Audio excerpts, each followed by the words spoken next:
विरोध प्रदर्शन के दौरान उपद्रवियों ने पुलिस पर किया पथराव, पुलिस की गाड़ी में तोड़फोड़ और आगजनी भी की। भीड़ पर काबू पाने के लिए पुलिस ने किया लाठीचार्ज, हालात तनावपूर्ण, भारी तादाद में पुलिस फोर्स तैनात। पश्चिम बंगाल के बर्धमान में भी पुलिस और प्रदर्शनकारियों के बीच हुई झड़प। आईएसएफ के कार्यकर्ताओं ने बिना इजाजत सड़क पर प्रदर्शन और नारेबाजी की। पुलिस के रोकने पर उग्र प्रदर्शनकारियों ने किया हमला। पुलिस ने भीड़ को तितर-बितर करने के लिए लाठीचार्ज किया।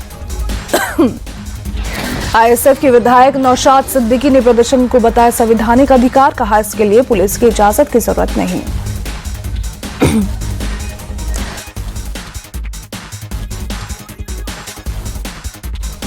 पश्चिम बंगाल के मुर्शिदाबाद में वक्फ कानून के खिलाफ प्रदर्शन के दौरान हिंसा का मामला पहुंचा सुप्रीम कोर्ट। हिंसा की जांच के लिए एसआईटी के गठन की मांग की गई। सुप्रीम कोर्ट में दाखिल याचिका में ममता सरकार को कानून व्यवस्था संभालने में नाकारा बताया गया। ममता सरकार से नाकामी के लिए स्पष्टीकरण की मांग की गई। पश्चिम बंगाल में हिंसा भड़कने के बाद सीएम ममता बनर्जी की लोगों से अपील, कानून हाथ में ना ले, लोकतांत्रिक तरीके से करे आंदोलन। सीएम ममता बनर्जी ने कहा, हम एक बार जीते हैं और एक ही बार मरते हैं, तो फिर दंगा क्यों होता है? कुछ लोग आपको भटकाने की कोशिश कर रहे हैं, लेकिन आप उस पर ध्यान ना दें। सीएम ममता बनर्जी ने धर्म के साथ खिलवाड़ नहीं करने की नसीहत दी। कहा, अगर हम अलग थलग होंगे तो नहीं जीत पाएंगे, हम सभी के साथ खड़े हैं।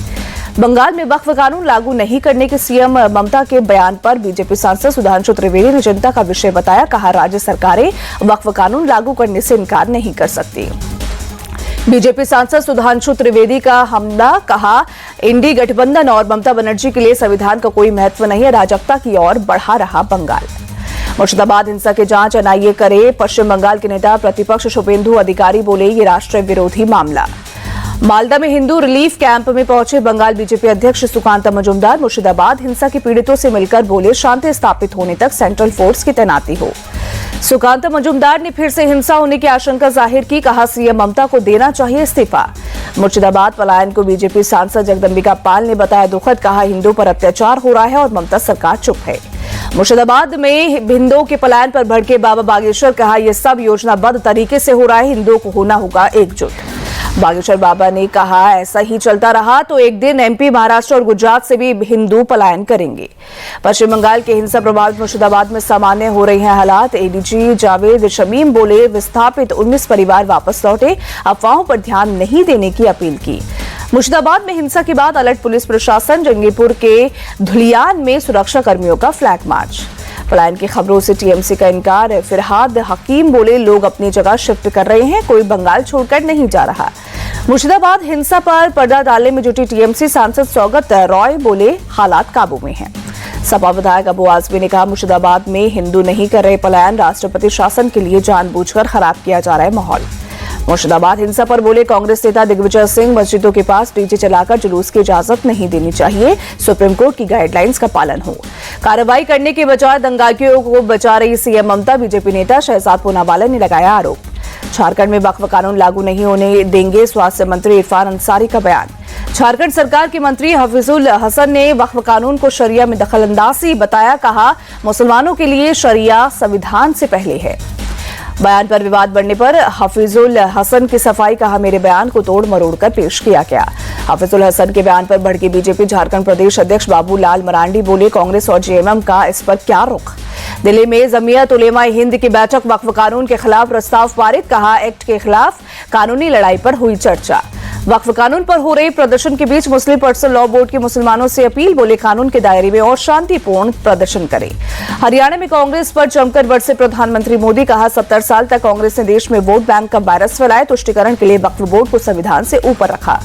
पीएम मोदी बोले, मुसलमानों की इतनी चिंता तो अध्यक्ष बनाए कांग्रेस। अगर वक्फ कानून का ठीक से इस्तेमाल होता तो मुसलमानों को पंचर नहीं बनाना पड़ता। पीएम मोदी ने कहा, 2014 से पहले होता था देश में ब्लैकआउट, आज बिजली का निर्यात हो रहा है। पीएम मोदी पर मल्लिकार्जुन खड़गे का पलटवार। पूछा, बीजेपी ने बाबा साहेब के कौन से सिद्धांतों को अपनाया। कांग्रेस नेता इमरान मसूद बोले, सत्ता में आए तो घंटे भर में वक्फ कानून का मुद्दा हल कर देंगे, बीजेपी ने सत्ता का दुरुपयोग किया। कांग्रेस नेता इमरान मसूद को केशव मौर्य ने की दो टुक। कहा, 2047 तक विपक्ष में बैठेंगे राहुल और उनके नेता। दिल्ली में आज कांग्रेस अध्यक्ष मल्लिकार्जुन खड़गे और राहुल गांधी के साथ तेजस्वी यादव की बैठक। बिहार कांग्रेस प्रभारी कृष्णा अल्लावरू और प्रदेश अध्यक्ष राजेश राम भी रहेंगे मौजूद। बिहार चुनाव की रणनीति, सीएम फेस और गठबंधन पर हो सकती है चर्चा। पटना में 17 अप्रैल को होने वाली है महागठबंधन की बैठक। नायब सैनिक के सम्राट चौधरी पर दिए बयान को लेकर सियासत। तेजस्वी यादव बोले, ये इनकी आपसी लड़ाई, इससे बिहार का नहीं होगा फायदा।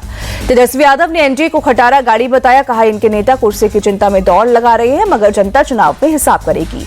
जेडीयू को साइडलाइन करने की कोशिश में जुटी बीजेपी। तेजस्वी यादव बोले, नायब सैनिक के नेता विधायक वाले बयान से इशारा साफ हुआ। नायब सैनिक के बयान पर बिहार बीजेपी अध्यक्ष दिलीप जायसवाल की सफाई। कहा, नीतीश कुमार ही करेंगे एनडीए का नेतृत्व। पशुपति पारस ने बिहार में अकेले चुनाव लड़ने का किया ऐलान। कहा, सभी 243 सीटों पर हमारी तैयारी।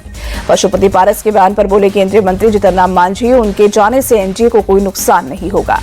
जेडीयू नेता ललन सिंह बोले, बिहार चुनाव की तैयारी करने की जरूरत नहीं, सीएम नीतीश कुमार का काम ही काफी है। महाराष्ट्र स्थानीय निकाय चुनाव की तैयारियों में जुटी शिवसेना यूबीटी। 16 अप्रैल को नासिक में 1 दिवसीय शिविर। आदित्य ठाकरे के भाषण से होगी शिविर की शुरुआत। पार्टी नेताओं, पदाधिकारियों और अलग अलग संगठनों के प्रमुखों से मिलेंगे उद्धव ठाकरे। एक्टर सलमान खान को धमकी देने वाले का फोन किया गया ट्रेस। गुजरात के वडोदरा के पास एक गांव से 26 साल के एक शख्स के फोन से दी गई थी धमकी। मुंबई पुलिस ने शख्स को 2 से 3 दिन में वर्ली थाने में हाजिर होने का दिया नोटिस। कहा, शख्स की दिमागी हालत ठीक नहीं, उसका इलाज करवाया जा रहा है।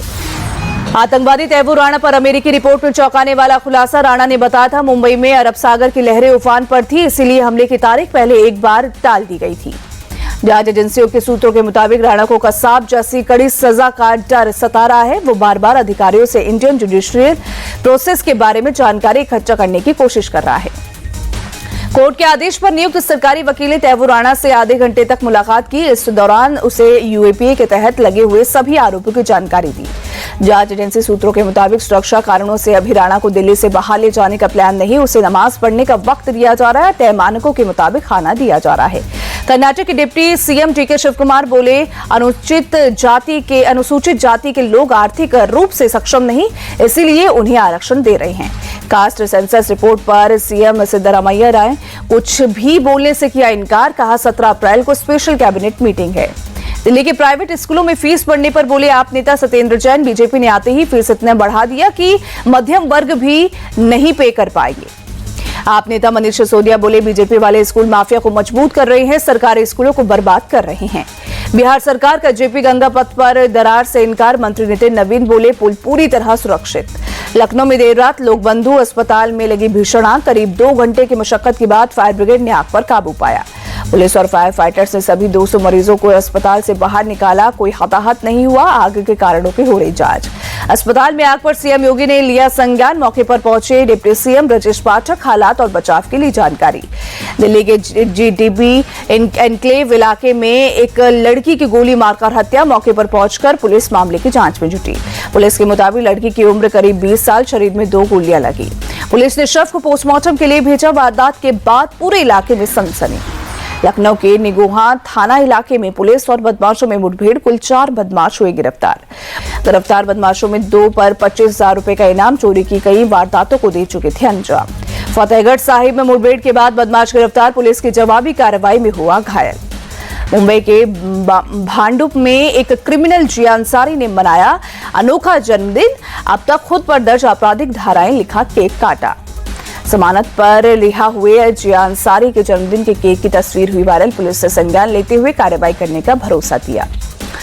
जम्मू कश्मीर के पुंछ में सुरक्षा कड़ी। बीती रात गश्त करते दिखे पुलिस के जवान। पुलिस के जवानों ने चलाया तलाशी अभियान। आने जाने वाली गाड़ियों की चेकिंग की गई। पश्चिम बंगाल के मुख्यमंत्री ममता बनर्जी ने दी लोगों को सौगात। कालीघाट में कालीघाट स्काई वॉक का किया उद्घाटन। छत्तीसगढ़ में ग्राम पंचायत में नगद निकासी सुविधा कार्यक्रम। मुख्यमंत्री विष्णुदेव साय ने वीडियो कॉन्फ्रेंसिंग के जरिए लिया हिस्सा। लाल किले के माधव दास पार्क में आयोजित सम्राट विक्रमादित्य के जीवन पर आधारित नाट्य मंचन का हुआ समापन। गृह मंत्री अमित शाह मुख्य अतिथि के रूप में शामिल हुए। सीएम मोहन यादव बोले, सम्राट विक्रमादित्य बहुत ही न्यायप्रिय थे, प्रजा उनकी पहली प्राथमिकता थी। अयोध्या में श्री राम जन्मभूमि मंदिर के गर्भगृह के ऊपर की गई कलश स्थापना। 161 फीट ऊंचे शिखर पर स्थापित किया गया 3,500 किलो का कलश। गुलाबी पत्थर से नारियल के आकार में तराश कर बनाया गया है कलश। अब परकोटा के 6 मंदिरों में कलश स्थापित की जाएगी। इसके बाद ध्वज दंड लगेगा।